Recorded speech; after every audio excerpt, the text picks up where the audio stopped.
do we give another couple seconds for people to log on? We thank you very much for joining us. All right. Thank you. Good morning, Boston. Good evening, Taipei. My name is Steve Goldstein, and I'm the director of the Taiwan Studies Workshop at Harvard University.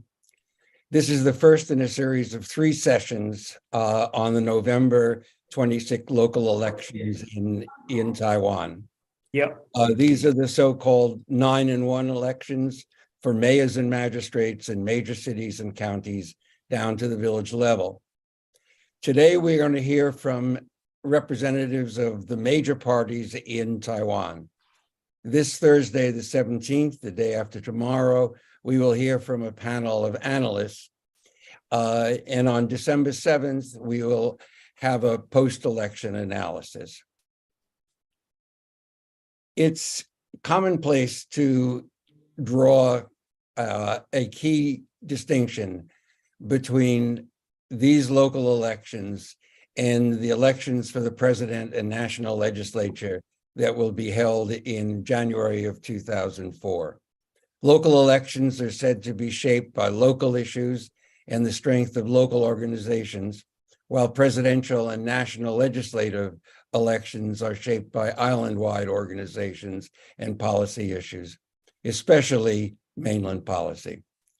This seemed to be the case in the last 2 sets of elections, when the opposition, Kuomintang, flipped 7 of the 23 seats in the major localities, only to be subsequently badly beaten by the DPP in the island-wide elections a little more than a year later. Yet there were elements of continuity. The KMT presidential candidate was a previously little-known politician who won in Kaohsiung. In addition, extraordinary events sometimes intervene. The presidential election that followed the local elections, the momentum was changed by a harsh speech in January by Xi Jinping and by matters in Hong Kong that spring. And it looks as if, from Tsai Ing-wen's recent speech, that she is trying to mobilize the mainland issue to support the DPP in this election. Okay, enough said. Let me introduce the moderator for tonight, this morning. The moderator is George Yin. George is a distinguished research fellow at the Center for Chinese Studies at National Taiwan University. And closer to home here, he's a research associate at the Fairbanks Center for Chinese Studies and part of the Taiwan Workshop. George. All right. Thank you, Steve, for the introduction. So before we formally start the event, let me just take a moment to introduce our panelists today. So by alphabetical order. So first, we have Ambassador Leonard Chow, who's the chairman of the International Affairs Committee and the deputy chairman of the policy think tank of Taiwan People's Party, Minzhongdang. Second, we have Mark Chi-Wei-ho, congressman, and also a member of the standing committee, of the Democratic Progressive Party. Hi. Third, hello. And third, we have Alfred Jiaxing Ling, who is the deputy director of the Culture and Communications Committee and member of the Central Committee of the Kuomintang, a past member of the Central Committee of the Kuomintang, KMT. Thanks for having me. Oh, good to have you. And last but not least, we have Claire Wang Yu-Wang, a congresswoman, and also member of the Central Decision Committee of New Power Party, 时代力量. So we very much Hello. So we very much look forward to learning from all of you. So each panelist would have about between 10 to 15 minutes to give their presentation. Feel no pressure to take up all 15 minutes. We always enjoy some extra time to grill you guys. But without further ado, we should give the floor to the panelists. So our first panelist, as I have just mentioned, is Ambassador Leona Chow. Ambassador Chow, you have the floor. All right, thank you. Thank you, George, for your kind words. And I'm going to faithfully follow the rule of the time, constraint, the PowerPoint, version of my talk. Now, so we can follow that can help you, ladies and gentlemen, to understand one. Okay, now hit the first page. Okay, today I'm going to, mention the role of the Taiwan People's Party. And okay, let's carry on from the next page. Next page, please. Yeah.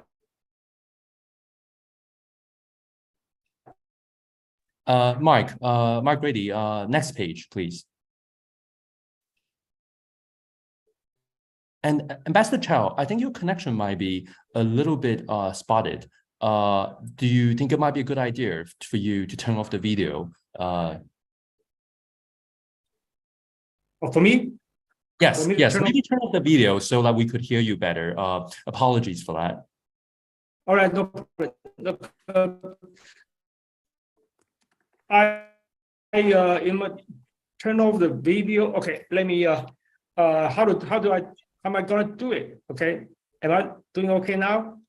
Okay, all right, let me okay, okay, I have turned off the video. Let me get this. All right, let me see if I can. Okay, now here. Okay, just briefly. Okay, briefly, you can read the text on the screen that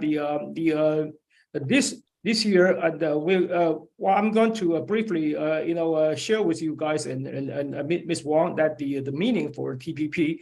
And this year for these elections, we have nominated 3 female mayoral candidates and recommended one. So 4 ladies, from our party for this local elections. But we also nominated more than 100 city council members and other levels of the government representatives nationwide. Okay, that's it. All right. How am I doing? Am I doing okay, George? Yes. And we could hear you fine now. Thank you so much. You're welcome. So next page, please. Oh, sorry, Mark. Next page, please. Or Mark.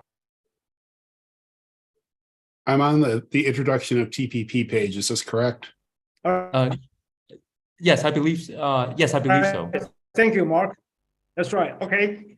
All right. Thank you, Mark. And all right. Okay. Just briefly, I don't have to follow the order.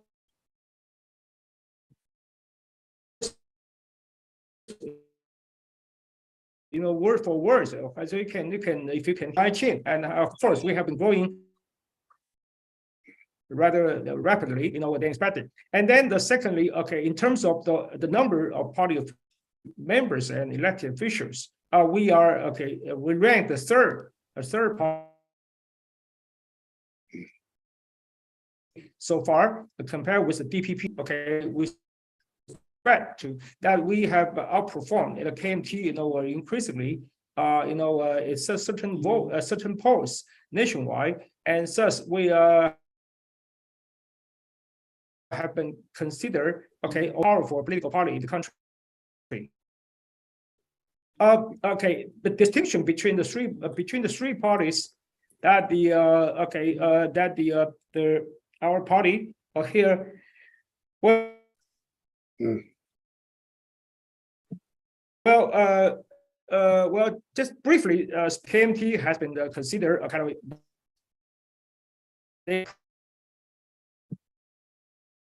purification or any DPP, if that's considered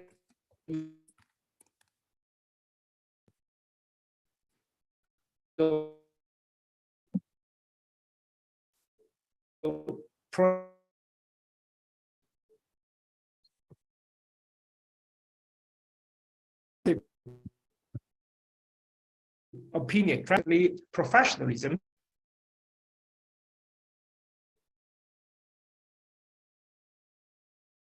We respect professionalism and certainly the Taiwan values. Now, speaking of the Taiwan values, how should I help by TPP? I think namely democracy first, and secondly, freedom, and then diversity, and human rights. Considering caring,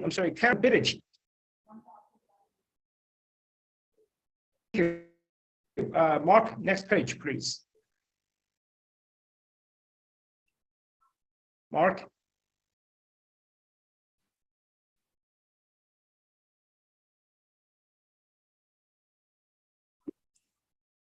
Okay, the point it's ticking. Mark. Yes, the next. Go to the next page. Thank you. Okay. Okay. Thank you, Mark. 2 points for this page that the TPP, Taiwan Peace Party, very simply introduced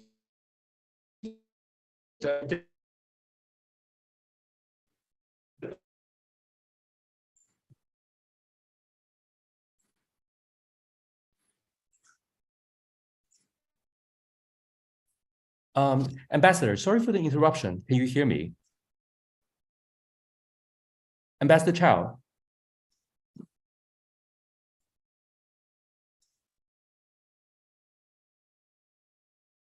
all international friends. Sorry, Ambassador Chow. I think the internet connection has been pretty bad. It actually got a lot worse, Ambassador. I'm wondering if you might want to look into maybe look into a possible way to. Oh, now the ambassador is gone. Okay. Sorry, Congressman Ho, are you here? I'm here. Hi. Hey. Hello. Congressman Ho, apologies. I think maybe the best the best way to proceed for now is if you don't mind to maybe have you start first, and we can then maybe loop back to Ambassador Chow. Apologies. Will that be okay, Congressman Ho? Sure. I'm good for that. Okay. All right. So now, So now you have the floor. 10 to 15 minutes. All right. Congressman Ho. Please. Sure. Okay, first of all, I'm gonna talk about Taipei more. Okay, I'm pretty disappointed on the election because in this election there are a couple of things we should be aware of. It seems like the public awareness is talking about all the candidates focus on very small things or their personal information regarding to candidates' personality, their family background. We even drag the issue to talk about specific candidates' DNA, whether or not he is Chiang Kai-shek's grandson. And the second thing is the first thing I have. Oh, hi. I actually steal your time. Is the ambassador back? Hello, George. 请说，我立。OK， 是不是让我这边我先来讲好不好？对，我在想 ，yes， let's have Congressman Ho, give the presentation first, and then we'll circle back to you, Ambassador Chow, because the internet connection was pretty bad. And let me give you a call, and we can talk about how to address the issue.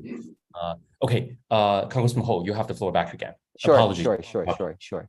Okay, so we have only 10 days left for the election, and then I'm gonna focus more in Taipei because after all, it's the capital city of Taiwan, and then everybody's paying a very high attention on that. And then after the pandemic, I thought people are supposed to focus more on economic, focus more on post-pandemic lives. But this election in Taipei, we talk about little things only. And then in terms of policy wise, in terms of the local issues, is not highly emphasized. And then second, the battlefield of this mayoral election, it seems to be limited between Chen Shizhong and Jiang Wan'an. And both of them are relatively kind and being generous to Huang Sanshan. Why is that? Because they want to appeal to her supporters. And then maybe there's a day for those undecided will vote for Chen Shizhong or Jiang Wan. I think that's the strategy. And then the third one, in TV debates, I found that some municipal issues are ignored by some candidates. For example, Jiang Wan'an, in the TV debates, he left about 5 minutes blank, and then without saying anything, without talking about his plan or whatever he wants to achieve if one day he is a mayor. And also in Taipei, there's a place called Shezidao, which eventually will be the biggest urban development or urban revitalizations in this city, and it's not even emphasized. So you will see a lot of voters, they don't want to make a decision when they pick up the phone call to do the polls, and voters can barely know what's the features or the future they're gonna bring to Taipei. However, due to this three-way race, and from what I see now, the gap in between are very, very narrow. The rate gap is really small. And in Taiwan, it's quite a special. We have a law, we make it into written law. We prohibit to do or to reveal or to discuss the pool publicly in 10 days before the election. So right now, right here in Taiwan, tonight is the last night we can talk about the pools. And because the capital city is so important, and Taipei mayoral election is pretty much, we will see how the candidates, how does they related to China, and then China issues time to time will be raised up to talk about. And then right now, allow me to introduce, maybe talk a little bit more on Chen Shizhong, which is DPP's candidate. He is actually a tough fighter, and during his time at the CDC, as a chief of CDC,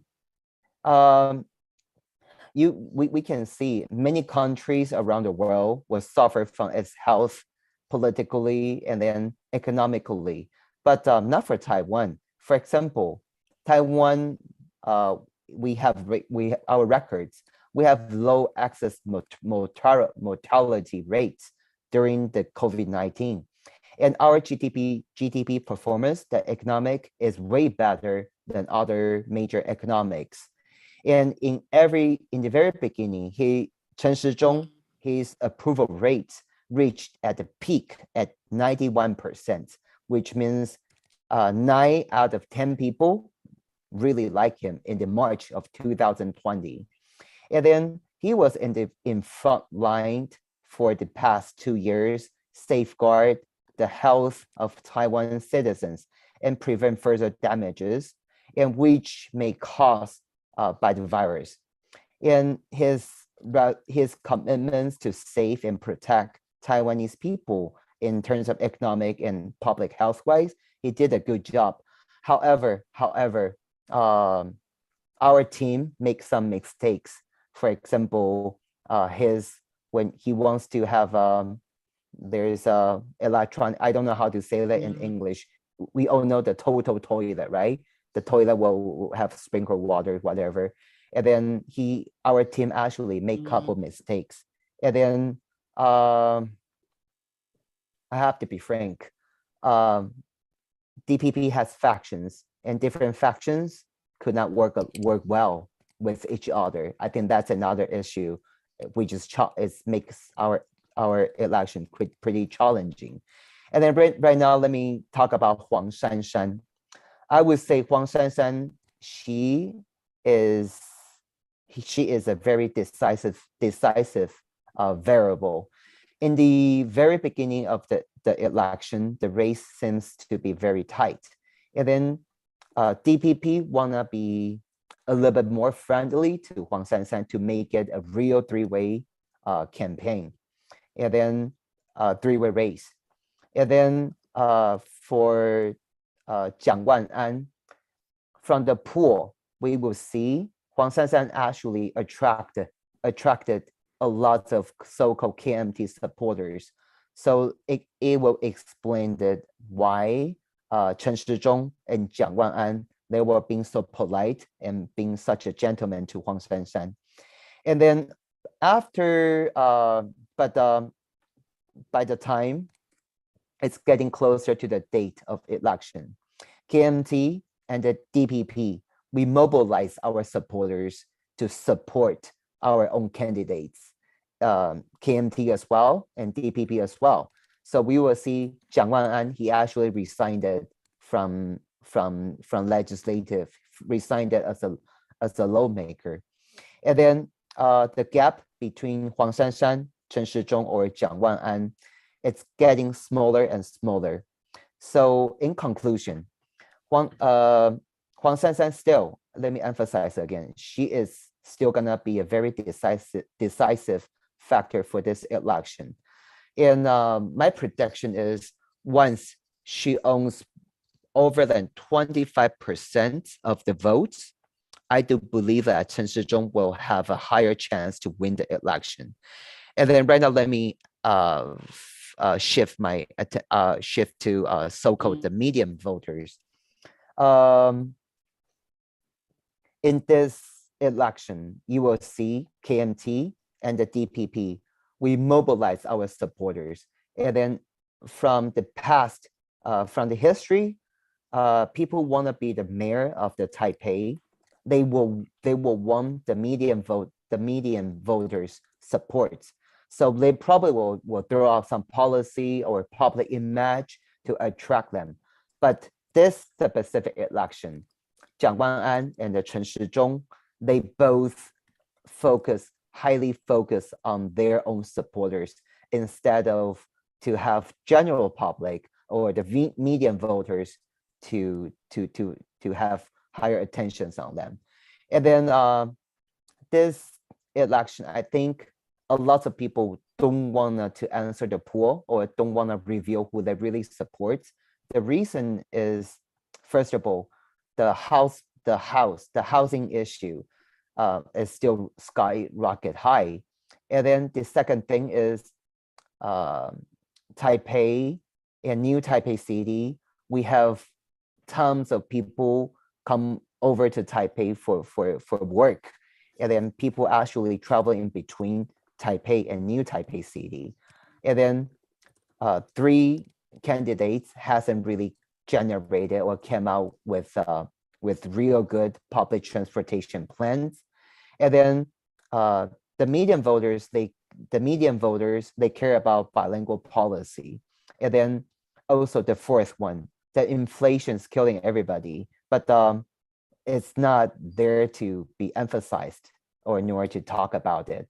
And then for the youth, the younger generations, I think DPP is putting a lot of efforts into it.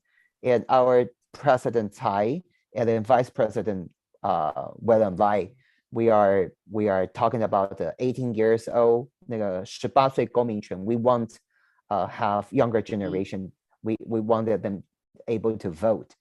And then due to Taiwan is aging, the long-term caring system issue is also there. And then I'm happy that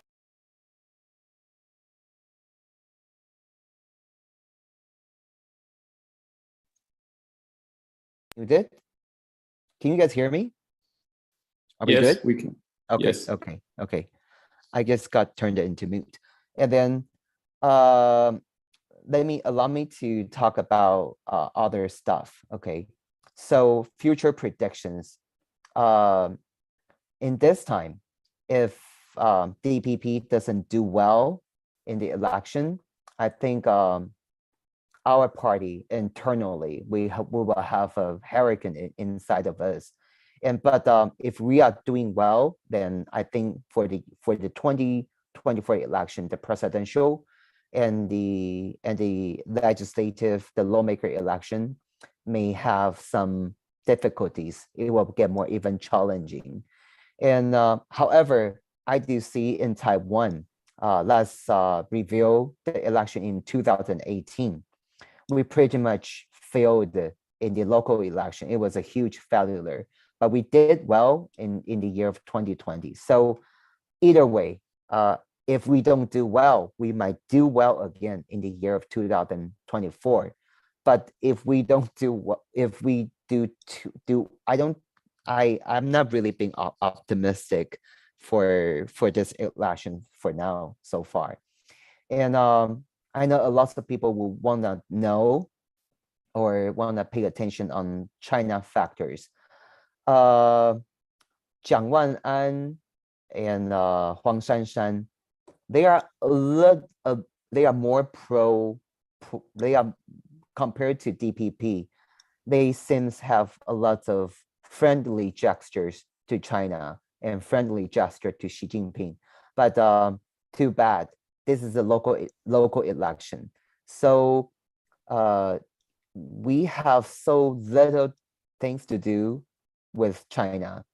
But from my perspective and from the pool I see, China is still an important factor for each candidate. And then in this term, for example, our Taoyuan, Zheng Yunpeng and Zheng Wencan, it seems sometimes if we don't handle the China factors well, it will actually do something. It will actually fire back to us. And then in conclusion, this election, the policy or the local policy or their plans isn't being emphasized. And then I will see, because due to the pandemic, people are too tired and people are too, the economic issue and then the pandemic issue, people don't want to focus that much on political things and then or politics that much. That is why people tended to focus on tiny things, maybe their personality or maybe their DNA. And then people don't want to reveal how much they support specific candidates. And then this election, from my grassroots observations, time to time we will try to mobilize people to the rally, but this time KMT or DPP, we didn't do that well compared to before. And Huang Shanshan, I think she in a way she doesn't have that much of public events, because I think it's a trace back because we are still in the pandemic controlling things. So it's hard to mobilize people. And the second thing is, after this election, I think we're gonna rethink about what the voters want instead of what we want to say as a politician. And then after this election, I think so-called blue or green, DPP or KMT, the line in between will get blurry, because from our perspective, I think a lot of small parties, they're probably gonna do well in this local election. I'm not talking about mayoral election. I'm talking about the city councilors. We see a trend, smaller party, they probably will earn, will do better and earn more positions. And then that's all my presentations. Thank you so much. Thank you.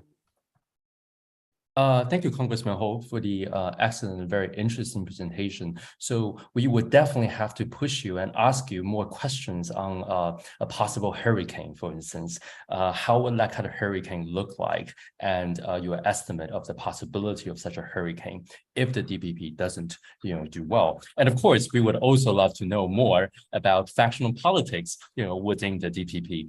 And just a quick note to the audience. So Congressman Ho is a congressman from Taipei, and he is also the head of one of the 6 major factions, of the DPP. So we are sure that we would have a lot more questions for you, Congressman Ho. Many thanks for the excellent presentation again.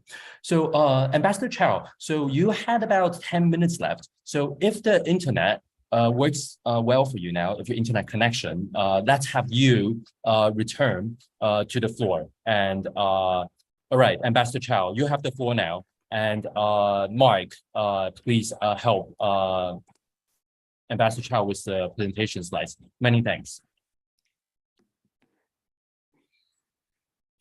Okay, Ambassador Chow, you have the floor.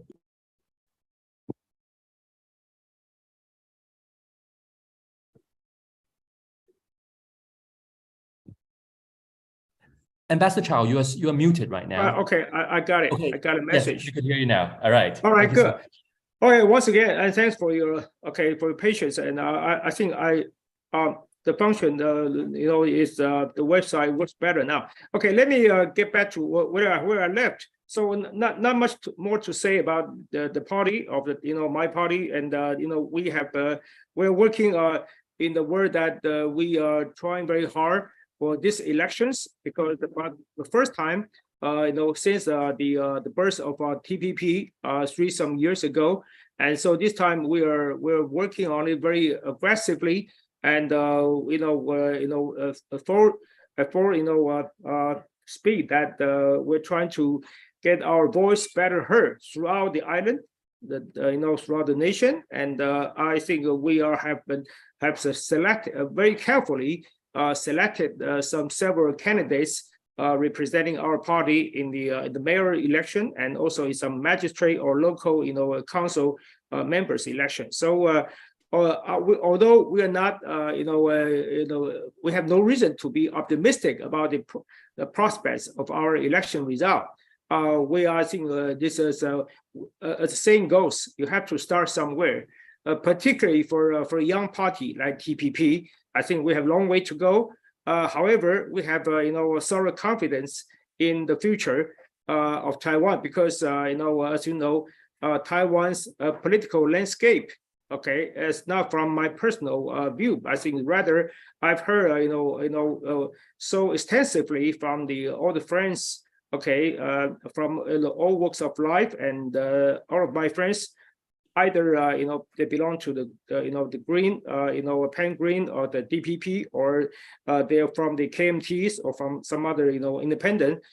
They all come to kind of a majority belief that Taiwan's political landscape of the past few decades have been monopolized by the Pan Blue and the Pan Green, and then they keep taking turns for the power, the rotation, and but look at what they have done, and I think there's a general public opinion that they have done something good, but I think they have done even more negative results. So I think people are simply sort of sick and tired of the tug of war between the blue and the green teams. So in this context, the TPP has occurred,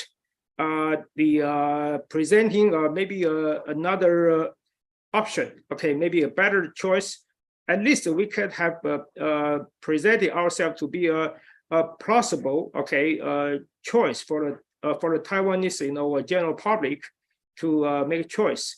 So let me if I have some time left, I'd like to show you certain pictures, because for our audience, okay, around the world, particularly in America, most of you might not have very sufficient understanding or knowledge about the TPP I would like to take this opportunity to introduce the TPP. Let me show you if Mark can help me carry on the next pages. I'd like to show you some pictures, okay, photos to the audience, please.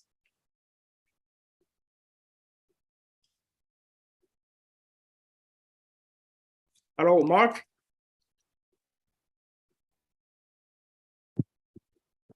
There may be a delay. The photos are up. All right.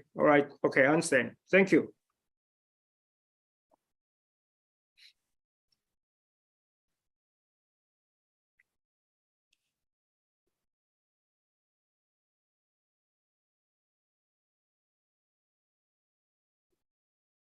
All right, here we go. These are several. Okay, the TPP is on the campaign trail. Okay, per se, several pictures. The first one, Ke Wen-je, he's helping set several candidates on the for the campaign, and that's a next, please. Yeah, another shot of the Ke Wen-je's appearance in the TPP campaigning. Yeah, it's getting popularity, as you can tell, throughout the island. All right, next page, please. All right, now it's this lady, okay, Gao Hongan. She's getting increasingly prominent, okay, in Hsinchu, okay, Hsinchu city, okay, as a mayor candidate for Hsinchu, and she is so far still okay on the several polls. She's ahead of the other two candidates. Although so that maybe she attracts more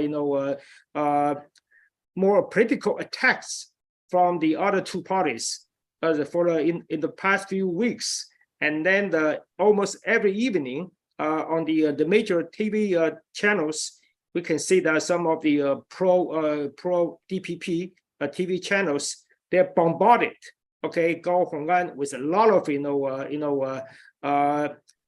political attacks or some of the smear campaign, and with a certain reasons. And okay, I don't want to go any further. I think you can check with the news report, but lots of them, I think, is purely simply from a political conspiracy, and a lot of things remain is no evidence for those accusations.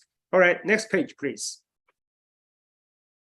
All right, this another one of the media's report about the comparison, the campaign results comparison between the several parties. This one is for the ruling party TPP, and then the TPP. Okay, the percentage, the gap is getting narrowed down between the two parties. Now, next page, please. All right, this another comparison, another chart for the competition between the blue team and so-called the TPP has been classified as like a white, as opposed to the blue team and the green team. People tend to consider or classify the TPP as a white team. Okay, that's another the chart is sitting, the chart between the blue and the white teams, for your reference. All right, next page. All right, the photos, okay, for you, ladies and gentlemen, to have a look at our International Affairs Committee, what we have been doing, the several events for your reference. Next page, please. All right, earlier this year in March, we had for the first time in the TPP's history of 3 years, we held the International Spring Reception, where we invited quite a few representatives of the countries, of all the major countries posted in Taipei, including the United States, Canada, in Japan, and in Singapore, along with some other major countries, European Union. So and I think 12 out of the we didn't invite all of them, only several, because of the size of the venue. well, but to our surprise, that the 12 major representatives of the other countries, so-called de facto ambassadors, they showed up in our reception. So it's a picture. Next, please. All right, here is the common Mayor Ke, or Chairman Ke Wen-je. He was giving his remarks at the International Spring Reception. Next, please. All right, that's another event. Okay, IAC, International Affairs Committee of the TPP. We held late last year. We held a seminar on the international situation and Taiwan's role, which has a very good turnout to our surprise, and a lot of quite a few the pro blue as well pro green. Okay, the youngsters, they came to the reception, and I'm sorry, came to the seminar, and I found them very encouraging. We intend to engage in this kind of international academic exchanges and on the seminar forums in the future. Thank you. All right, let's carry on. Okay, we don't have time much left. Okay, this is another seminar we held. It was held only 3 months ago on the Russian-Ukraine wars. All right, here, next one, please. All right, that's it. Okay, thank you for your attention.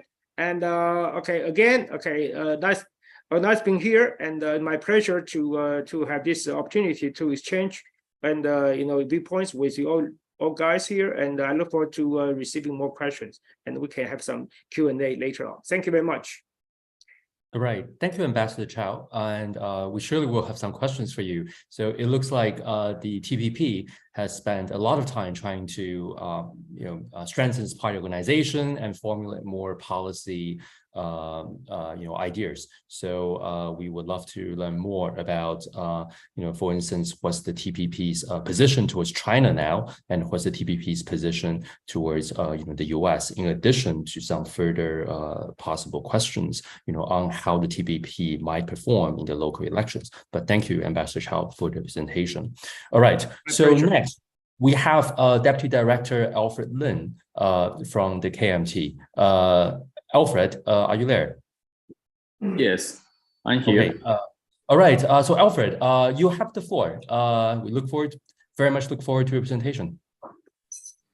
Okay. Hello, everyone. I'm Alfred Lin from Kuomintang. And actually, I see every one of you have a slide. I'm jealous, so I made on my own one. Let me show you. Okay. And I think I will start with kind of a bigger picture of this year's general election. I will have 4 reasons to show you the whole picture about the situation here. In terms of overall election situation, the situation going down this year, I would say is relatively optimistic, mainly for 4 reasons I will explain to you. First, most of our county mayors are seeking for re-election. And can you see my PowerPoint? Okay, thank you. Okay, yes. Let's continue. As I say, most of our candidates, they are seeking re-election. So their governance, actually, performance has been excellent and have won the recognition and compliment from the citizen, which has further consolidated the incumbent advantage, as we know. We see this in New Taipei City, Mayor Hou You-yi, Taichung City, Mayor Lu Shouyan, Zhanghua County, Yunlin County, and Jiayi City. They beat their opponent in the polls and momentum by a very huge margin, over 20%. It's not usually seen in a political campaign. The second reason, frankly speaking, I should say, I'm sorry to say this, but our ruling party right now, DPP's governance performance, not quite good, even make people feel disappointed. Economy, DPP failed to curb inflation, a similar situation in the United States a little, and the gap between rich and poor is expanding. Many economic indexes is now the worst in history. Right now, you could see on the right side the inflation rate is sky high and historical high right now. And the failure of energy policy has led to continuous power outages every single city, almost everywhere, which also seriously affects economic production. And governments say they should be blamed on small animals such as squirrels, sparrows, and snakes. You could see every single day on news, even in most DPP city, Kaohsiung, they have been outage and out of power almost every single day. And media scandal, the government want to control over 2 major TV news channels and use them to attack political competitor, majorly opposition party, of course. Public grumble caused by epidemic prevention strategy controversy and managing COVID-19 vaccine, which is supported by DPP government, has become actually malpractice scandal, and many pro-DPP supporters feel angry. Actually, there's also one of the the reason why the former CDC director Chen Shizhong is right now actually not in the leading position in the election. Actually, I will tell this later.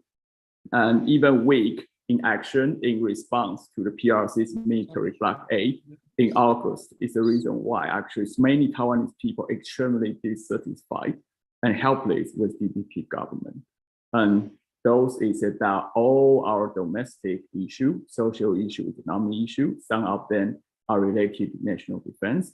And the third reason, I shall say, under Chairman Eric Zhu's leadership, this year, actually, Kuomintang had set many principal criteria for recommending candidates. Every candidate we nominate this year is a moderate, rational, stable, and pragmatic candidate without extreme political ideology, no corruption, no members of criminal organization. Every single one of them you see right now, they're all very good politicians and statesmen in their own county and enjoying with a very high supporting rates in their county. Fourth, last but not least, under Chairman Eric Zhu's leadership, that he changed all the policy line of KNT back to a more, I would say, maybe traditional or normal way policy line from extreme populism, deep blue, back to balance, more reasonable policy line, knowledge, and encourage to promote and cultivate a young generation. This year, we nominate over near 200 young people near age 13 running for the city councilor, just trying to cultivate a young generation in the future for the KNT and for the ROC, because we know in the past, Kuomintang always been described as a grown old party, but now we are changing this stereotype, and we are back to pro-US and pro-democracy policy. Like this year, we reopen our office in Washington, D.C., and we back to our traditional international strategy, friendly with Japan, peaceful dialogue with mainland China, and maintain regional stability. This has greatly changed most of conservative stereotype of Kuomintang. So I think that's one of the major reasons I would say. Actually, public image in Taiwan right now is gradually changing by Eric Zhu's leadership of Kuomintang. And I'll mention a little bit about a Taipei situation, because Legislator Mark Ho already introduced some situation there, and I would say he's very honest about the situation DPP is facing right now. I would use a very single term to describe Taipei situation. Okay, we all know Caesar, about a story about crossing the Rubicon. Almost everyone remember what Caesar said, but many ignored who is coming by his side. He's a legend. He's a legend. If we look at the situation in Taipei City, we will see actually Zhang Wang'an performing well in politics, and he is capable of communicating with medium people, younger generation, even netizen. And Huang Shanshan, I would say she is a very senior city councilor with experience and has good performance and reputation in Taipei City Hall. But she is laid out the grassroots organization and the main city councilor with her. And on the DPP side, former CDC commander Chen Shizhong, actually many people feel shocked because he ran into election, abandoned his duty as a CDC commander while our battle with COVID-19 is actually now officially end, and he ran to election. So that's why actually many people directly direct their anger, point to him, to make him have a struggle position in the election. So this year, I would say, we see strong legends, bad legends, and no legends in Taipei's campaign. So who will take Rome is a very clear situation there. And I don't know if I have any time yet. I guess my time is running out. But later, maybe I have some chance to show calming down situation right now in every city. And as Legislator Mark Ho mentioned, tonight is the last hour. We can mention some polling issue. Today, actually, so many polls. Today, every media from different factions, from different party, different background, they all showing up their last minute polling. And you could show, I can show you a little bit. You can see on the photo for the 6 and 7 major cities, including Hsinchu City, you could see almost calming down. It's all almost in the leading position besides Tainan and Kaohsiung. And this is from different internet media and traditional media. Yeah, just show you a little bit. Maybe we could talk this later when we have time. We can see kind of blue wave is coming, but we are still very cautious about every single move, every situation, because we don't want to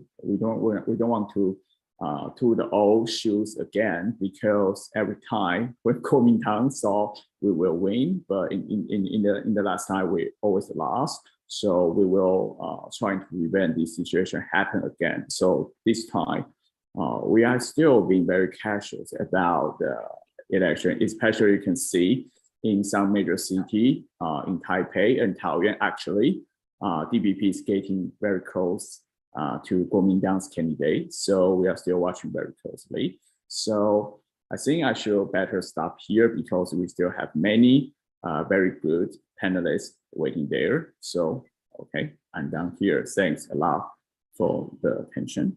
Appreciate it. Thank you, Alfred, for your excellent presentation. Again, I'm sure we would all have a lot of follow-up questions, for you. So, for instance, if there is indeed a blue wave, right? How might that blue wave shape the presidential primary for the KMT, for 2024? Because we all know that when things go well, everyone wants to take the credit and take the helm and run with it, right? So Yes. in any case, so we would love to get your opinion on that, possibly during the Q&A. So last but not least, so let's have Congresswoman Wang, to give us her perspective on 时代力量 and the Taiwanese election. Congresswoman Wang, you have the floor. Hello, I'm Clay Wang. Nice to meet you all. I'm the legislator and also a member of the Central Decision Committee and the Nomination Committee of the New Power Party. This local election is the second time that New Power Party has participated in. It is also our first time that we have launched the candidates for the mayors of a county or city since our establishment 7 years ago. So for us, this election is not only an important result review, but also the turning point where the New Power Party continues to break upwards. At the level of the local councillors, the 4 years terms of the New Power Party members has proved to everyone that we are the party that truly defends Taiwan's position, abides by the duties and has the strongest supervisory power. In the past 4 years, we have seen that although the number of New Power Party councillors is small, they have made a breaking through in the closed local council and made them move to a more transparent, open, and rational direction. We can discuss all topics or issues fairly and not just against to each other. But unfortunately, we didn't see such a trend in this year's election. The next page, please. Next two page. Next. The third page. This year's election lacks both focus issues or candidates with the charisma like Han Kuo-yu in 2018. So it can be said to be very dull and quiet. I think the visit of Speaker Pelosi's did have an impact on the overall election atmosphere. However, the effects did not last long because it is difficult to see the international issues as the main axis of the local election. And most people are concerned about the domestic issues. Moreover, in recent years, Taiwan's response to the issues of war has become more and more indifferent. The main reason is that the CCP has threatened for a long time, but has not taken any concrete action so far, which results in the unusual calm Taiwanese compared to international reaction. But I must also point out that recently the CCP has taken lots of actions, and the entire leadership has turned into Xi Jinping's personal power after the 20th Nation Congress. Plus, the lack of the advice law has indeed greatly increased the increased possibility of conflict. In this regards, this year's election has indeed added a new perspective to the issues of civil defense and mobilization, and the discussion has begun on how mayors take the responsibility of local civil defense commanders in Taiwan. I think this is not so. This is different compared to the previous year's election. So, also in addition, even if the results of the pandemic prevention are not bad, but the early stage have been unanimous affairs by the world. But ruling party obviously did not bring such advantage into the election. On the contrary, DPP hoped down on the controversy caused by the vaccine issues. I think we saw the candidates fight for each other about the vaccine issues, not only from price, but also how we buy the process or how to prove the effect of the vaccines. This is especially true for Chen Shizhong, who participated in the election as a pandemic commanders. At the end of the days, the policy that is discussed most in Taipei City election was various disputes when he served as the Minister of Health and Welfare last years. In my opinion, the main reason for the phenomenon similar to the stasis incident due from the arrogance of the ruling party's response to relevant disputes, which has resulted in the achievement of pandemic prevention become a very heavy burden for the local candidates. So I think even we have good results in the previous times, maybe the first year of the pandemic, and I think DPP should take advantage, but they didn't. And also in the post-pandemic period, we didn't do so well, and a lot of people against for that. And I think that impact in the Taipei city's elections. Also, I think the biggest mistakes of the ruling party is the election campaign is to overestimate the the trust of the people and to be too arrogant and the persistence. The biggest turning point is the entire election campaign was undoubtedly the sexist issues of the former mayors of Hsinchu, Lin Zhijian. I have emphasized many times that the core of the discussion is not the academic qualification or thesis plan or about thesis. The biggest reason for the voters disgust and the change of public opinion is the entire ruling party, from the campaign team to the president, was unwilling to face such an obvious mistake. We know that when the thesis issue raised out, the DPP is always refuse it and say there are no copy issues of the Lin Zhijian, but in the end, it proves that Lin Zhijian really has a thesis issue and that he copied his thesis from others. So I think this is really not good for the DPP, and it's not correct to be not to be. I think the politicians should be honest to the peoples. Such as beginning of the election leads to a very boring campaign of smearing through mud to each other and ranking over the past. In almost every county and city, there is no actual policy debates. I think this is very important for Taiwan to improve or to have move forward in the democracy's point of views. So I think not only Taipei but also other counties are also have this kind of issues. Even though there was some debates in the Taipei a while back, we didn't see any specific policies discussion among the three main candidates. They were caught in endless attack on each other. Frankly speaking, I think the vote rate will be very low this year because the transparency in housing justice or the parents' policies that people really value are not being discussed, and we didn't see a lot of policy for that raised out from all candidates, which will naturally make people less willing to vote, and even hard to encourage young people to return to their hometowns to vote. Therefore, the election is very likely to become a battle of two main parties. So I think this is not a good point of this year's. Another one I want to mention now is my hometown, Miaoli. Miaoli has never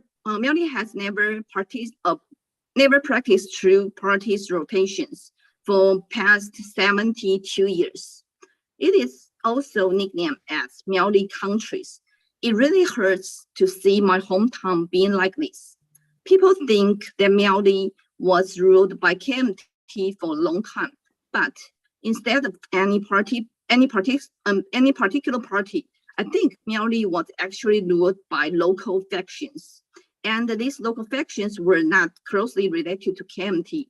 Yet they have held local resources for a long time, and their way to taking turns to govern is deeply rooted, resulting in the unshaken local position of Miaoli for many years.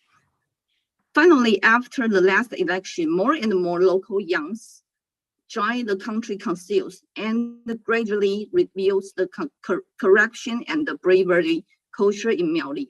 Unfortunately, in this time, the election this year, the candidates who always took the lead is still the spokesman of the bravery cultures, Zhou Dongjin.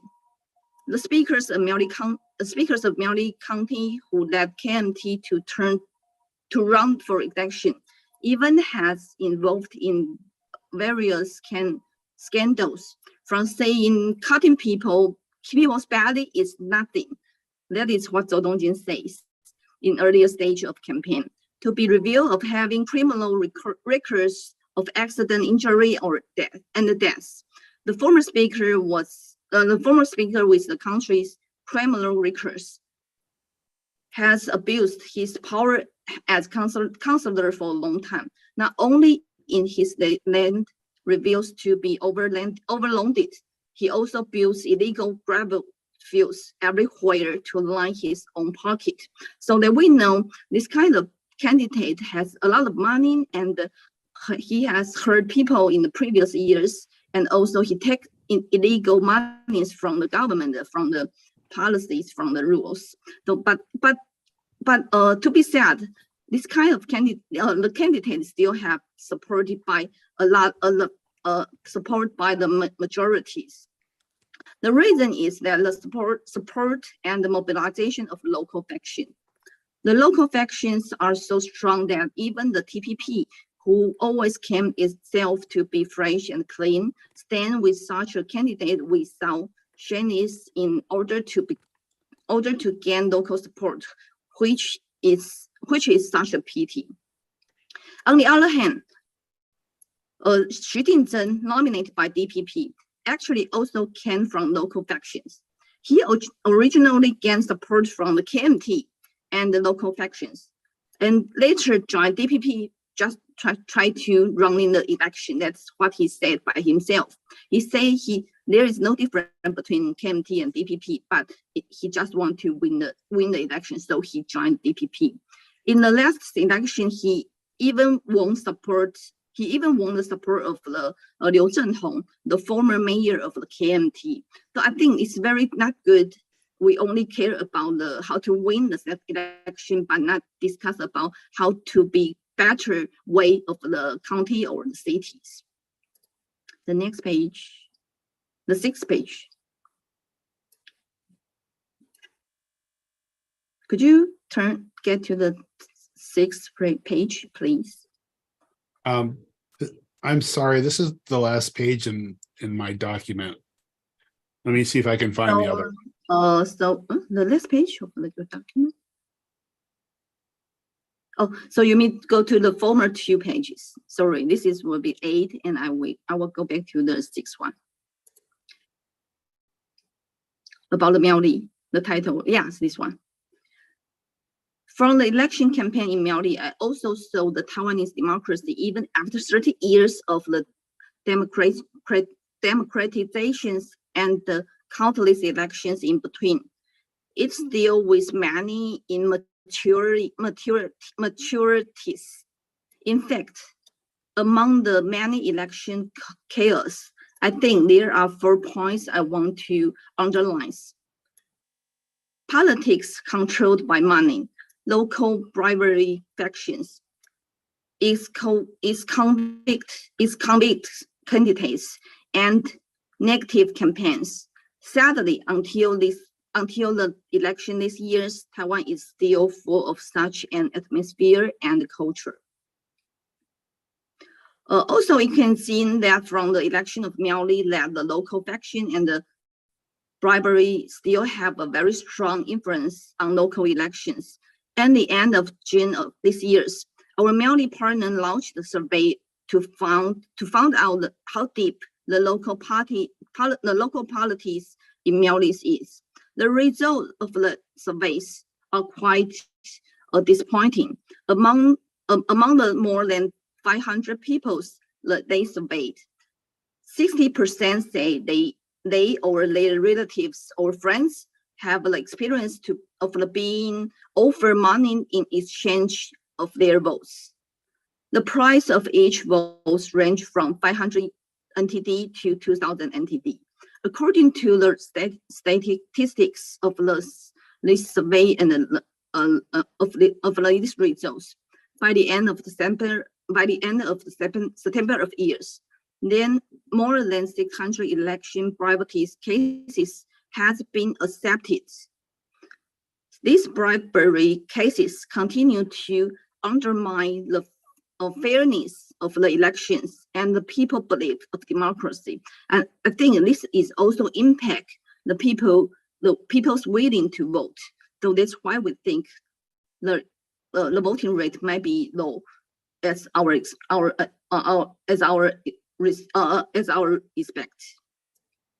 And I think this is why that I think people also we have a candidate of Miaoli Song Guodi. A lot of people think we have no chance to win, or we have no chance to be seen in these elections. But right now maybe have more than 10 or 15 rating ratio of supporting, because I think a lot of people still want to Taiwan or Miaoli can move forward in the democracy, in democracy, and hope our election could be clean, not controlled by the local policies, or by this kind of resources holding by especially specific people. The next page. For the point of view of MPP, I want to be saying frankly. Apologies, Chair. I just want to remind you to wrap up quickly, given the time constraints. Yeah, apologies, please. Thank you. No problem, just one page. I think a lot of people think for MPP will be a bubble bursting crisis, but you know that we established from the past of so many years. Every time we face into the election, a lot of people think we will disappear. But the result is that we hand over it once by once. And always I believe the people will know how to vote to the proper candidate will be our solutions. I always believe that there are people who are willing to support the spirits of rationally justice and the protection the weak in Taiwanese elections. That's why I think MPP will still exist and getting better. So we think the people who win the election in this year will better than previous years for MPP. And Taiwan needs the MPP voice, and also need the MPP to continue to voice our people. And I think that's what my point of view of this year's election, this year election. Thank you. All right, thank you, Congresswoman Wang, for the excellent presentation. Again, lots of food, for thought. So I wish to first give the floor to Stephen Goldstein to maybe help us lead the attack and maybe ask the first question. And of course, I have a few questions that I have prepared too for the panelists. So after Steve and I lead the attack, we have also asked the panelists to try to pose questions, to one another. We know that Taiwanese politics is very competitive and oftentimes very cutthroat. So it could be quite fun to try to replicate that, on a Harvard panel. So, but of course, we would, save some time, for, QA, for the audience. Okay, Steve, if you want to take the lead in, posing a question to either all the panelists or one of the panelists. Sorry, Steve, you're still muted.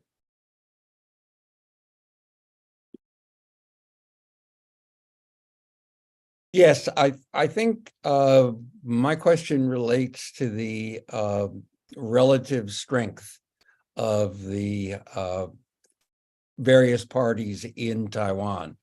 One of the most dramatic changes in the last 5 years has been a dramatic lessening of the number of people who claim to be supporting the Kuomintang. And some people have argued that there's a realignment going on in Taiwan politics, where the Kuomintang is in fact in danger of being reduced to a third party in Taiwan rather than a second party. I wonder how the panelists, particularly our representative of the Kuomintang, Alfred Lin, but also Leonard Chow, the representative of the People's Party, which is seen as beginning to threaten Kuomintang's position as the second major party in Taiwan. Is this a trend, or is this just something that's occurred in the last few years? Alfred, Yes. defend your party. Of course. Okay. I would say, yes, we saw some similar situation, or I would say a Felton fantasy in the polling numbers. The KNT would be a third party, but actually, if we see the every different polling from different media and different party from the over the last 2 years, we will see the KNT still have a solid support in the grassroots level, in base level, in northern and central Taiwan. Our candidate, especially in the city council level, we have more than 600 to 700 city councilor. While meantime, our friend TPP right now is just in a starting level. I see I saw a real news. I think that's last year or earlier this year. The Chairman Ke Wen-je of TPP, when media asked him whether you is gonna be in the second party right now according to the poll number, and he said, I don't believe. He said, I don't buy it. Their own chairman refused to understand they're already in the position of second place of Taiwanese society, which is truth, which is fact, because of course we see TPP enjoying a lot of supporting rate, especially in young people. Many of my friends, they are supporting TPP. TPP have a good image. For example, their mayor candidate in Hsinchu, Dr. N. Gao, actually, I personally worked with her for a while during the Terry Gross running for presidential election. Yes, they have one or two single very talented new politician and not really traditional. So they have a good image in younger generation. But if we're looking at the whole picture, the ground picture, especially in city level, for county level, for the city council level, I would say KNT might be still the first party. If you're looking at the local election level, KNT is still the first party and in the first place doing the county level and the city council level. So this is our base to ready from opposition party to a crisis ruling party and prepare for the next year's presidential election. So we are reforming right now. A more and more younger generation choose to join KNT. As I just say, we have near 200 people around age 30 running for city councilor this year. You could take a number compared to other third party or other small party have more focus on special policy area. For example, Shidai Liang. I personally admire many policy line of Shidai Liang. I really hope we can have a policy cooperation in some different area actually. So I would say for the past 5 years, especially younger generation, I don't dare claim myself as younger generation. Actually, I already 32 because the age around 20, this generation is totally different creature from me for 2 generations, because every 3 to 5 years, the whole political picture, the whole society, collective memory and public image has changed. And right now, the more younger and younger generation, they're actually not really that anti-China emotion. They already get used to watch the TV show and entertainment apps from mainland China. So actually, particle view flows change very fast than we ever imagined. So at least right now, KNT still have a lot of advantage, and we have confidence to have a victory this November. Thank you. Maybe Ambassador Chow, if you don't mind taking the question, because we all know that the TPP, and KMT are oftentimes competing for the same blocks of voters. Well, not at all. Okay, I'll be happy to respond to the question of both you and Steve's. Well, let me get myself better understood. The KMT, well, which has been the long-standing party for nearly, I think, over 100 years. If you look at the recent history of the Republic of China, so I think with due respect, okay, my late father, he's a lifelong, KMT member, and I actually, honestly speaking, I've joined the since my senior high school days. I've joined the KMT party in Kaohsiung. Okay, so and as you can imagine, that I've been working at the foreign service in the government under the KMT administration for a long time. So I know quite well the KMT's the background, and I'm aware of the KMT's strengths, which deserve to be respected. However, I would like to also, I'm not surprised by the modesty of Chairman Ke Wen-je for his saying that. I don't believe that 100% that we have comfortably outperformed, the KMT to become the second powerful, party in Taiwan. Still, we have a long way to go. I just mentioned that, humbly that, and this honestly, that certain recent occasional polling results indicated that, to my surprise as well, that the TPP has outperformed the KMT. That's a fact. But looking down the road, I follow the Chairman Ke's statement. I don't think that we can lay back, sit back, say, okay, we're going to be the number 2 party. No, still, we have a lot to do. Okay, in many things that need to be getting on with.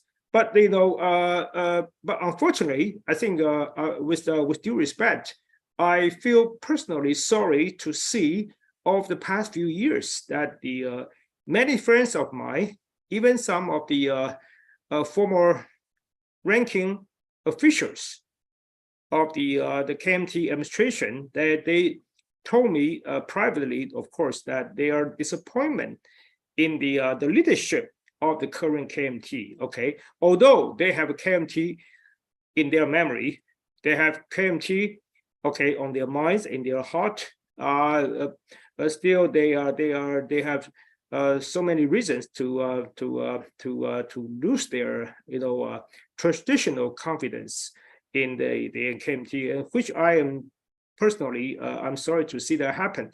So again, that is the beauty of Taiwan's democracy nowadays, that all the parties can run the race on the equal footing, and because yes, I agree with what Mr. Lin mentioned earlier, that the sum of the election results, that still KMT has outnumbered.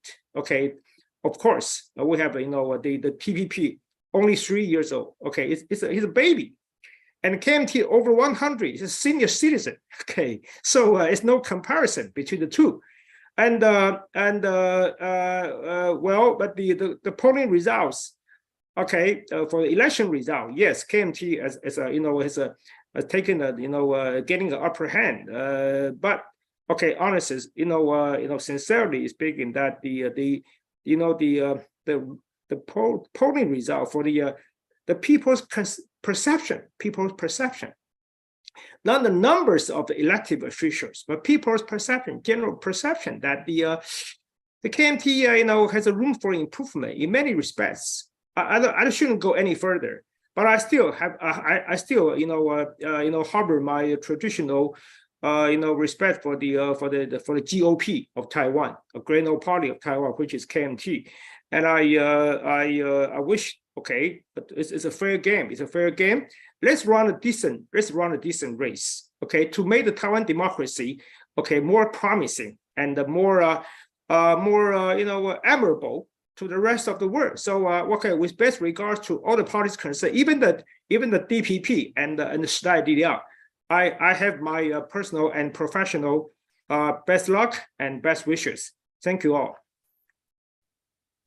By the way, I know it's already late, but we did run a little bit late due to some technical issues. If the panelists don't mind, can we maybe please have about 10 to 15 minutes more? Thank you so much. I know it's late in Taipei. And Steve, do you have any follow-up questions, before I lead the attack? No, George, why don't you take over? All right.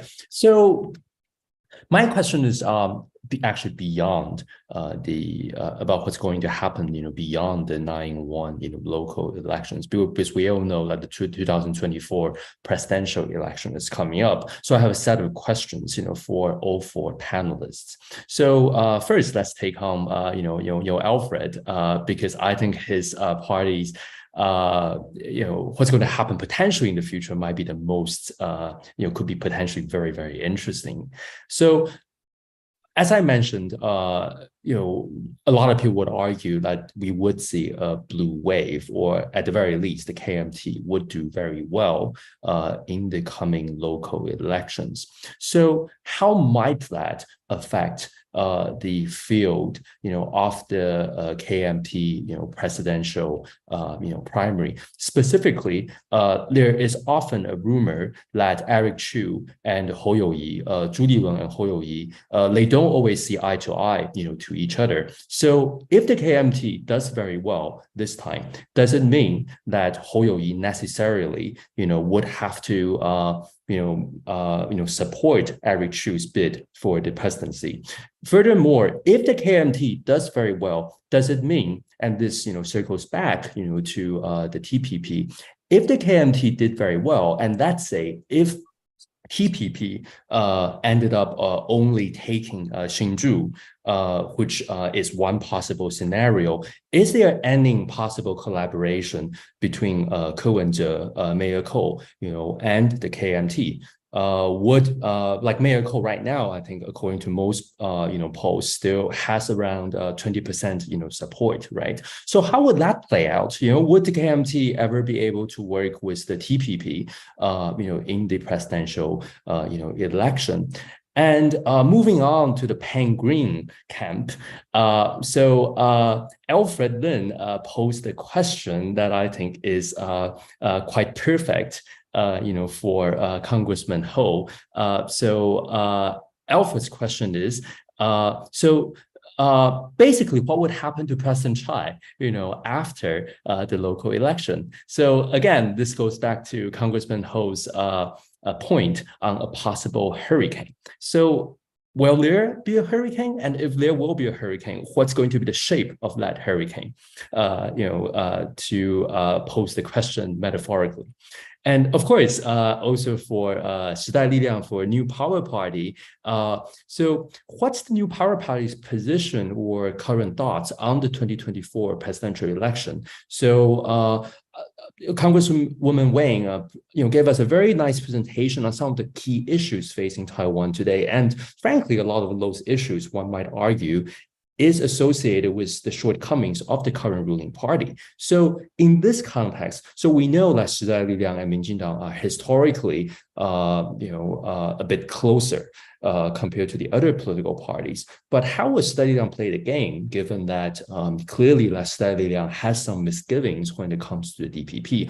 Okay, so this is a whole set of 4 questions, for all 4 panelists, regarding the presidential election. And and I wish to abuse my power, as the dictatorial moderator, and maybe put Alfred, on the spot first, because this goes back directly to Steve's question in terms of realignment and the balance of power between political parties. So if possible, Alfred, Leonard, Mark, and Claire.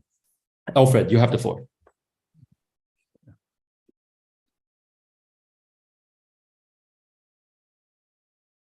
You have to unmute, Alfred. Oh, sorry, I didn't know. Right. Okay. Actually, I really want to yield my time to my friend Mark Ho, because I haven't been here his wonderful voice for a while, but okay. Let's answer the question directly. I would say many people predict after 2022 election, if KMT doing well, maybe we will quickly come into the next race to decide who's gonna run the presidential election next year.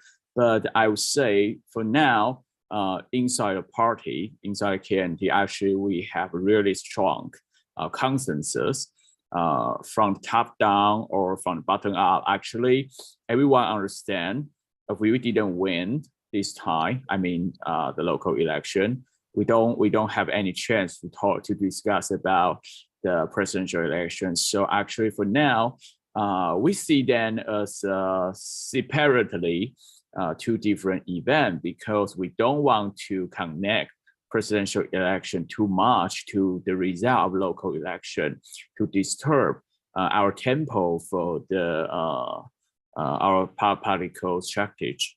As our chairman Eric Chu said, don't talk about 2024 right now. If who dare to discuss about that, he is that's a really ugly word. I don't want to say that in English, but the chairman made a very clear attitude, including himself.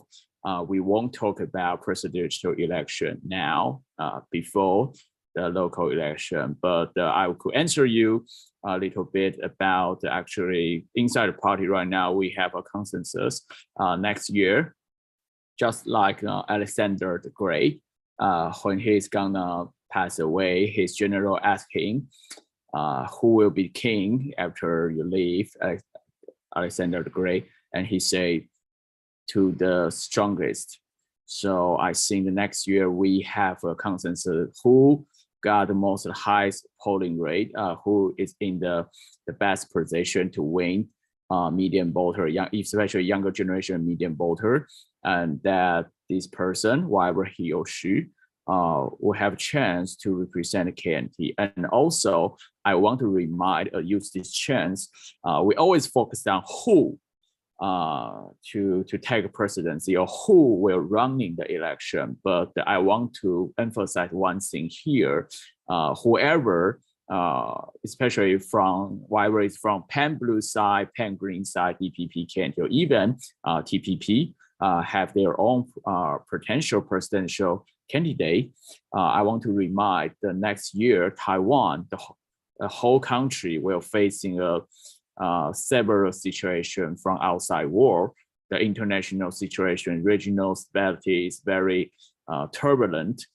Those people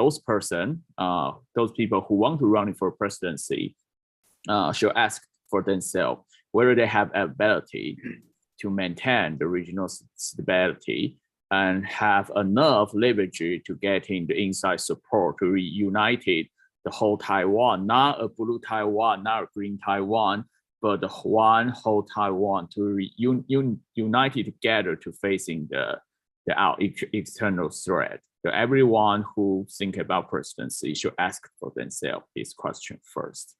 Yeah, that's my answer. Thank you. Okay, so sorry, again, I'm going to abuse my power as a dictator, the moderator, a dictatorial moderator, and say that, sometimes when you, for instance, when you send, let's say, a love letter to a romantic, a possible, romantic interest, if the romantic interest did not respond, to the love letter, there's no message, but it is also a message, right? So in that sense, so just something to push everyone, a little bit, and maybe to have the audience consider this possibility. The fact that Chairman Chu said that it's not the time, to talk about the presidency, doesn't that actually mean a lot? I think it's actually a very strong signal, although it's a no signal, right? So just something to push everyone, possibly to think about. But now let's give the floor to Ambassador Chow. Well, okay, George, I have to say that it's a highly, it's a super, it's a, can I say the question is a hypothetical question, and so far with regard to the election of the 2024, a lot of things remain unclear. I think so far, let's look at both parties, the DPP and the KMT, even their presidential candidate, remain unknown. Okay, so far the only things remains clear is about the presidential candidate is with our humble party, the TPP. So far, I think it goes without saying that the Chairman Ke is going to be our candidate for the presidential election in 2024. So for this hypothetical question, it's it's not, the ball is not in our court. The ball is not in our court. It's in the course of the other two parties. So, well, let's wait and see what will happen. What will happen, you know, to both the KMT and the DPP. I think but from the TPP's perspective, certainly 100% we're going to strive for our final victory in the year 2024 for our presidential election, and but we remain, you know, keep the other, you know, strategy or any other, you know, some of the unknown factors.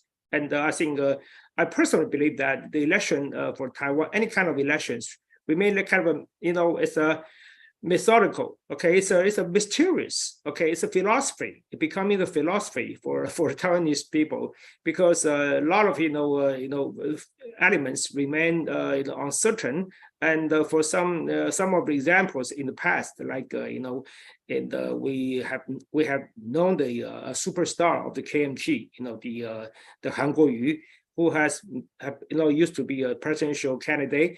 His you know, popularity reaches so high, and suddenly, you know, he jumped to the bottom, which is the one example. And the other one is on the DPP side. Okay, in the year of 2019, the President Tsai, she was so unpopular.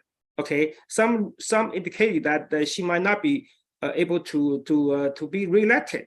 Okay, in the year of 2020, but it turned out she got you know, reelected with a very, very, you know, high, you know, number of votes. So I think a lot of things. Well, we have to keep in mind that, you know, for the year 2024, the presidential election, we have over a year to go from now. So I think let's see, you know, what will happen. But for TPP, you know, for TPP's sake, we definitely will try our best. We will, you know, keep all the options in mind, and we'll get on with it, and we have confidence we're going to win the victory, you know, as a result. Thank you for your blessings. Sorry, Ambassador Chow, I have to push you a little bit on this point. I can't resist it. And, you know, we academics, you know, we can also be quite vicious, just like politicians. You know, but we are more socially awkward. But okay, on that note, so I think what you said about how how Minzhongdang is, you know, of course, you know, Mayor Ko, you know, would be the will be the leader, but there seems to be this whole passive strategy of waiting for other parties to approach Minzhongdang. So I just want to pose a possible scenario. So if we look at the polling numbers now, right, and of course the polling numbers could be inaccurate, as Congressman Ho, you know, mentioned in his presentation. So we can't just take that as given. And even in the U.S., you know, midterm election, you know, the ultimate result was not the same, you know, as the the polling results we were seeing before the midterm election. Okay, but that being said, what if Minzhongdang TPP only took Hsinchu, or there's even a possibility that Minzhongdang might even, might lose Hsinchu very, very narrowly, given what's going on right now. So let's consider the scenario where Minzhongdang lost Hsinchu and lost, Taipei, and took some city council seats around the country, but let's say less than 10 seats.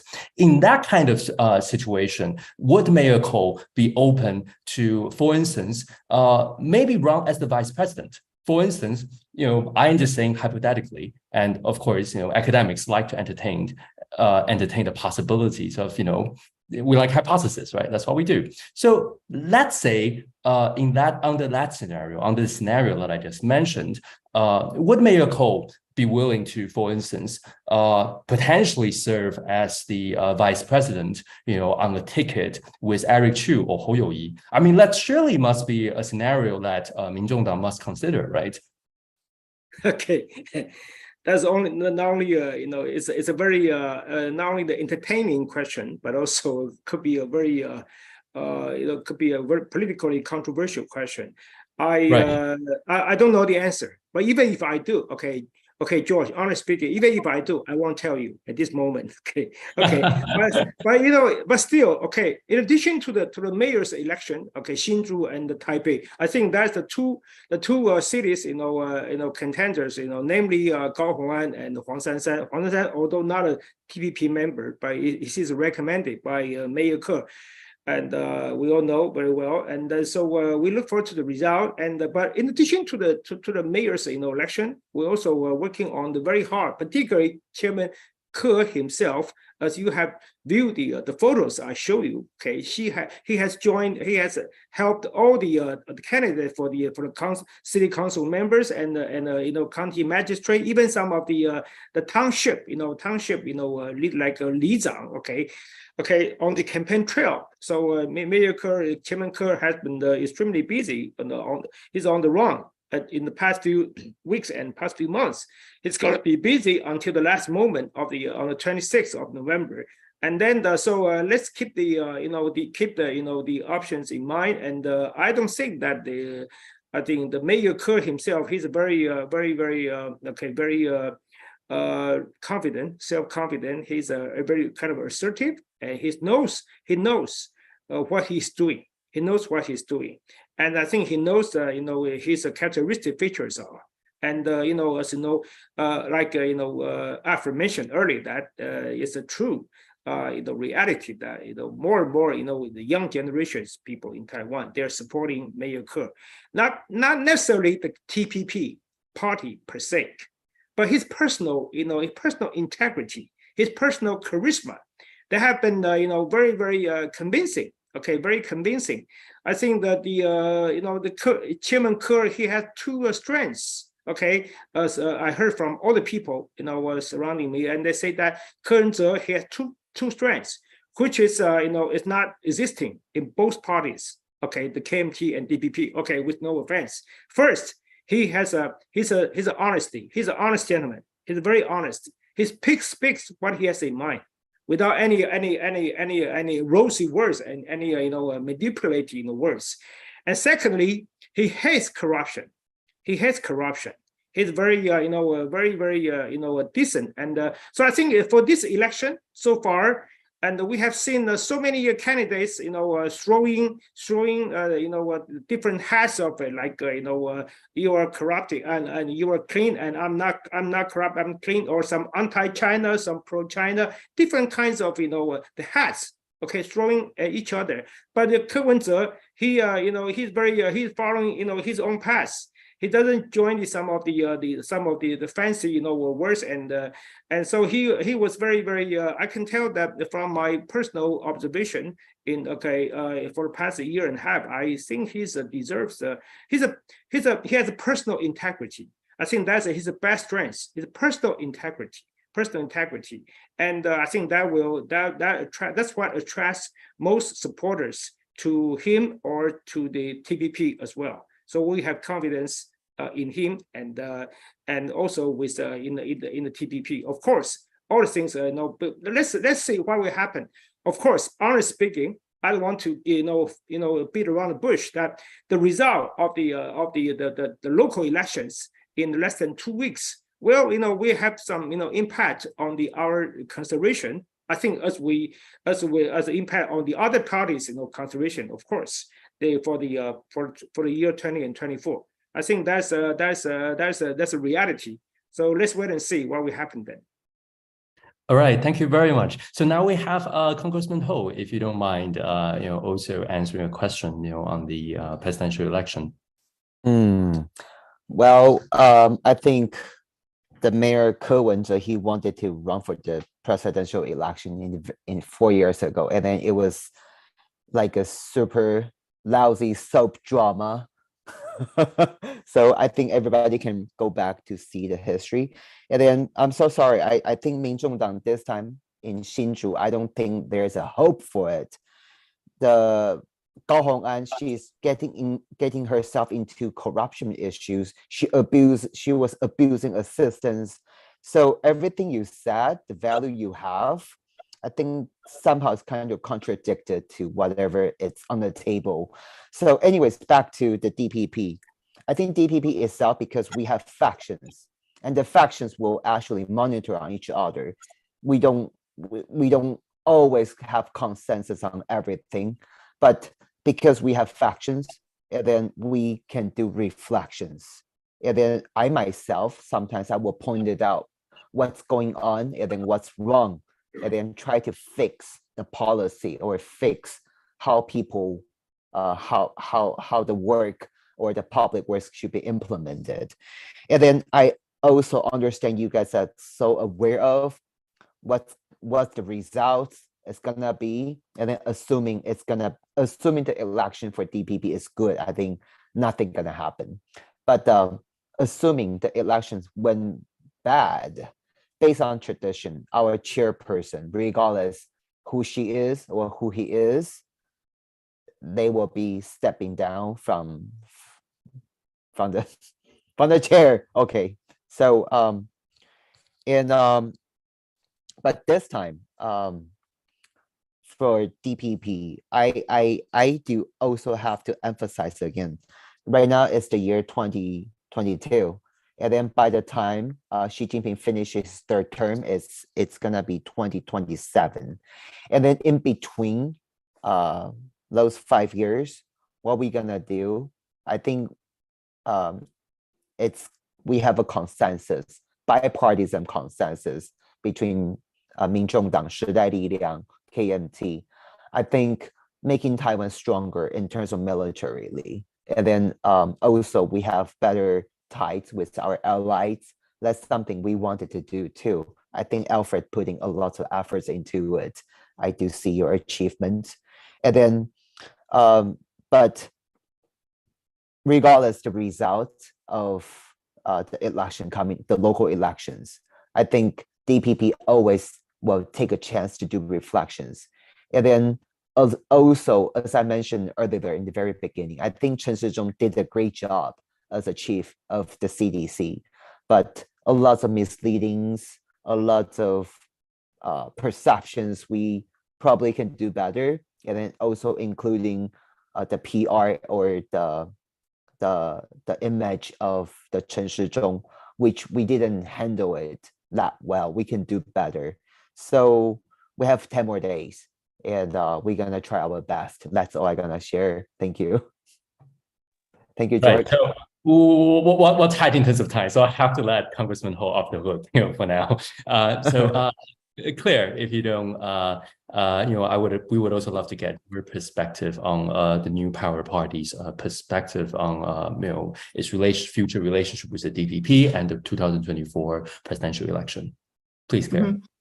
To be honest, the development of the new power party has been limited by the influence of the overall environment in the past few years. A 9-in-1 election is indeed the key to the survival of the new power party. It is unavoidable that if the NPP cannot get the same seat in 2018 or even make a breakthrough, then in the 2024 election, we may face even more severe challenges. But I must also point out that from now on to 2024 still have some time to go. I believe that through hard work and persistence in the parliaments, the voters will see NPP's practice of the spirit of fairness and justice, and will continue to support us in playing a key role in the parliament's election. Additionally, that the NPP also have the right to nominate the president in 2024. We do have some discussion within the party, but not make decision yet, because the scale of the presidential election is quite large for NPP. So I know a lot of people think, due to the similar policy of or values of the democracy or national defense, a lot of people think we are very close to the DPP. But I want to emphasize that NPP is independent parties. So when we are if we're looking back to the supporting rates, which about the people who is younger, maybe we say less than 40 years old, NPP is always the first one or second, the ranking first or ranking second by those people. It means the people knows NPP has the very important values for Taiwan's futures. So back to the election in 2024 about the president, right now we didn't have make decision yet, but if we will support for NPP or other parties, it depends on what kind of policies they want to point out, or they want to voice out for Taiwan futures. Also, what kind of people who will be the candidates. For example, that as I mentioned before, the candidate from Miaoli mayor this year is not really good, so we have no chance, and we have not possibility to cooperate with the NPP. If they nominate a good person and then they have the clear policies, no matter from NPP or KMT or TPP, or we can consider about how to voice out for how to support each other or how to cooperate. So I think for NPP, the most point of value will be what kind of value they focus on and what is the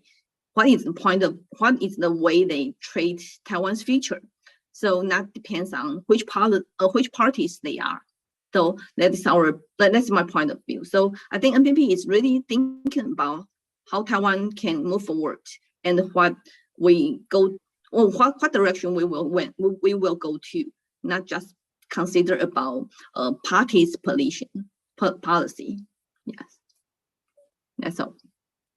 Okay, thank you so much, Congresswoman Wang. So I want to take a question, from QA, and I saw that Alfred has already partially answered the question, but I want to actually expand the question a bit and also push Alfred to maybe say a little bit more. So the question is from Jiahong Cai Jiahong. So Jiahong Cai is a professor at NCCU, formerly a director, of the NCCU 选举研究中心Electoral Studies Center, and currently he's a visiting scholar at Harvard. And Jiahong, of course, will be one of our panelists for our next session, to analyze the Taiwanese elections. So, okay, so Jiahong's question, if I may pose it for him and also tweak it for him slightly. So Jiahong has a question about what does KMT mean by 拼好日子. So of course that could be an issue of translation, right? But I think there's a deeper issue behind, that. So just to expand Jiahong's question a little bit, I think almost everyone here mentioned that one almost weird thing about the current this election is that there are very little discussions of actual policy issues. So Congressman Ho talked about how 社知道 is very important, but it's not discussed, it's not really being discussed in the presidential, not presidential election, but it's not really being discussed in the Taipei mayor election. And, so Alfred mentioned that, inflation is an issue, right? But again, that didn't become one of the major, issues, right? And of course, the DPP has to deal with a number of, incidents that are generating controversies surrounding its candidates, most particularly and recently, Annie Gao, in Hsinchu. And of course,时代力量also mentioned these in Congresswoman Wang's presentation, the Congresswoman mentioned that there are a lot of issues regarding the health of Taiwan's democracy that we should take note of. Okay, so sorry to be a bit long-winded, but I guess the more general question is, okay, so let's say for each of the panelists, right? Let's say if you can focus on just one very important, policy issue for Taiwan in the next 2 years, what would that, policy, be? Let's say if you want to talk about, 拼好日子, right? So what concretely, for instance, in the context of KMT, would the KMT, want to, help the Taiwanese people have a better life? So for instance, is it going to be a new energy policy, right? Which is essential, for at least one essential, policies, for Taiwan's future, right? And if we want to pose the same question to Minjingdang and Shili, what would that policy, what would that issue be, right? Okay, so I took the liberty of expanding one of one of Jia Hong's question, and I hope that we can use this question as the concluding question for our panel today. Okay, who would like maybe this time who would like to take the question first? Alfred or yeah, or okay, let's have Congress. Yeah. All right. Okay, let me summarize again. I think in Taipei, do you guys are familiar with Li Zhang? It's called bureau chief, right? Li Zhang. It's smaller than city councilors. And then I do that calculation in Taipei. We have 456 bureaus. And then there it's only 35 of them. It's nominated, it's DPP's Li Zhang. So we all know that time to time, beyond, other than Taipei, KMD has deeper grassroots, the community networks compared to DPP, which trace back to the history. KMD owns more resources, and then time to time the voting behaviors will link it to how your family or their social status. And then I think there's a huge study about it. Anyhow, I want to say we want to do good in the local election, but time to time we have our disadvantages in terms of the 组织, the networks, or how we get the grassroots into deeper or in more systematically. And second of all, I think previously Biden was really worried about his midterm election. I think the pandemic, the economic will have a huge impact on people's life. And then I think this midterm election, I myself, I'm not that optimistic for DPP. And then back to the question George has, I think the most important thing for Taiwan, I mean, locally, at least for Taipei, is urban revitalizations.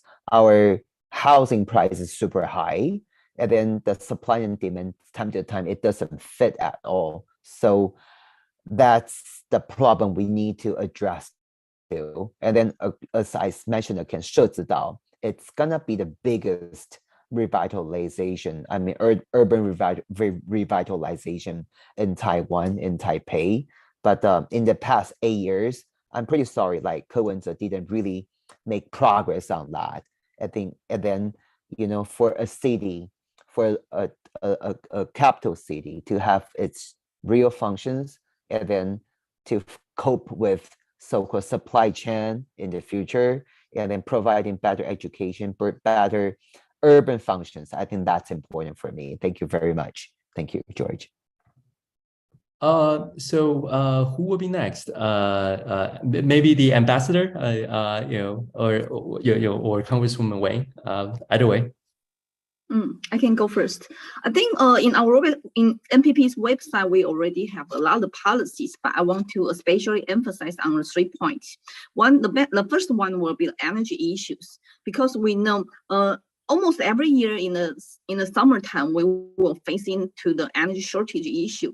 And also the energy issue will impact on the economic, impact on the industry's development. So I think this one is very important, because I think the Taiwan green energy policy is quite not so concrete, because we always try to lower down our targets year by year. So this is very, very important issue we need to face too. So this is the first point that I think we need to especially pay attention to. And the second one is similar to the March. That will be the residential issues, because we know Taiwan residential price, no matter renting or buying, are very high in Taiwan compared to the countries all over the world. And this is also impact to the transportation, and impact to the waiting to have the kids, and impact to how we choose our job, and also impact how the quantity and the quality of our life. So this is one is also very focused by by NPP, and this is the very very important value for us. So no matter from the election of 2024 or in the past few years, NPP is always talking about we need to move forward and we need to we need to do a lot, and we propose our solutions of the residential issues. But unfortunately, even DPP has a right to make the strategy or make the policy or make the rules to review the bills, but they didn't do that or just do it a little bit. So I think this is very important values, and we want to focus on. And the third one will be the birth rate. The birth rate in Taiwan is super low, and that is not only because of the economic issues, but also I think a lot of points we need to move forward. For example, the infrastructure is not really not really child friendly. People, it's very difficult to take children out, no matter walking on the street or taking the public transportation or try to find some place to have some exercise. It's very difficult for Taiwan parents when they're raising the children. Not only this one, but also Taiwan peoples didn't know how to be a good parents. They have very nervous about to being a parents because Taiwan didn't have the policy for the parents' education. This kind of issue is, everyone knows it's very severe and very important. But until now, I didn't see any candidates in Taiwan really face on and really raise out their solution for this. But this is my personal experience. I have some personal experience, and I know how we can make it to make people who willing to have a child, they brave to have. Some people who is willing to have, but they're afraid. But some people they didn't willing to. I think we need to concern about those kind of groups people to face our birth rate. So I think these 3 points of view, energy and the residential issues and birth rate, will be the main point in the Taiwan's futures. All right, thank you so much, Ambassador Chow. Okay, yes, I'll be quick. That in a word, that this election is a rather local election. So it should be it should be involved in some local the administration related issues. Now, instead of some of the the high end, some of the mainland policy or pro-China, anti-China. So I think I wrap up. Allow me to wrap up. All the other fellow panelists have said that this time around the TPP, Taiwan People's Party, we do have a political agenda. We do have a political agenda for this year's local elections. I think 5 points. Number one, okay. Social security. Okay, I don't want to spend extra time, but the illiterating, but it is social security, and secondly, economic prosperity. And thirdly, environmental sustainability. And the fourth point, housing justice. I think someone mentioned about the residential price is soaring. I think the housing justice, and finally the fiscal discipline. I think that is purely the reflection of the Mayor Ke's personal philosophy, ideology of the anti-corruption. He hates corruption, but corruption has been so widespread, in the government, any circles, any levels government for the past few decades during the the KMT or DPP administration. Now, in conclusion, that given this basis, given this these words, okay, these backgrounds, I think Taiwan People's Party has nominated one mayor candidate in Hsinchu, because there's a reflection of their strengths in Hsinchu city, that the technology a town. So we nominate the Gao Hong'an, who has been a perfect well qualified candidate, because she has been working at some of the technology related institutions, and she has a very strong academic background. But unfortunately, she became, because she is so popular, she becomes vulnerable to some of the certain parties, the groundless accusation. That's one thing. And secondly, the other major mayor candidate, the Taipei city mayors, we nominated, okay, not nominated, we recommended, okay, Huang Sansan. She's another well-qualified candidate to reflect the beauty, the special strengths of Taipei City, which is the capital city, or also the political economic center of the Republic of China. And Huang Sansan has been not only the deputy mayor for the past few years, and prior to that, she was also serving in the city council of Taipei City. And even before, she has been lawyer, providing some of the voluntary legal service to more than 100,000 of people in the past. So she has a strong background, and with 100% perfect reflection of the strengths and the beauty of the city she's running. I think that applies to Hsinchu City as well. So I think these two candidates, that is a perfect, they're not politicians, they're technocrats, they're experts, okay, they're professionals. I think that is reflects the strengths and also the beliefs and the values of the Taiwan People's Party. So I think we deserve our more support. Thank you very much. All right, Alfred, last but not least. Okay, thanks, all of you. Actually, I couldn't agree more with all of you, including the very important issue right now, including the salary, housing price, and related to the birth rate. Actually, that's my generation actually several issues, but we could not solve the problem in a single phase in a very short time. We need to unite together I will spend 拼好日子. What's that mean? It means 变好日子 in local Taiwanese. We pronounce that 变好日子. That means fighting for people's good life, for their daily life, for their livelihood. That means we focus on economy and social security issue, economic issue, inflation, salary, housing price. Similar that because this year is local election, we focus on domestic issue. But according to George asked what's the most important issue in the next 2 years. For that, I would say CBS Patron Parabellum.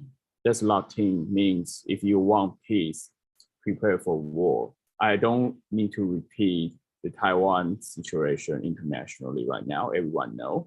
I think that will be the major focus in the next year, especially presidential election. We will focus on cross-strait relation and national security. For me personally, I am a reserve military office of ROC Army. That means if any military conflict or even war outbreaking in Taiwan Strait, I will go to the battlefield in the front line. So not just me personally, collectively, I worry about the situation for my colleague, for my generation, for the whole Taiwan. So I really hope, I want to use this place and timing to remind if we have chance, if we have TPP, New Power Party and DPP here together, if we have chance together next year before, after election, please do the National Defense Forum together. Yeah, thanks. That's all I want to say. All right, Steve, before I wrap up, any last comments, or thoughts that you might want to share with everyone here? Oh, sorry, Steve. Let's see. Unmute, please. I have no final thoughts. I just want to thank you for moderating tonight, this morning, and also for organizing what was a very interesting panel. Thank you very much, George. We appreciate it. Thank you. It's a pleasure. So yes, so we should definitely end by now. It's already 11:09 p.m. in Taipei. Thank you so much for staying over. I know how busy everyone is. But yes, we really appreciate your candid answers and to put you on the seat here, to grill you a little bit. And we definitely hope to have further opportunities in the future to learn from you guys. Thank you so much. Have a good night and have a good day for people back in the US. Good night. Good day. Good night. Bye-bye. Good night. Bye-bye. Thank you. Thank you. Bye. Bye-bye.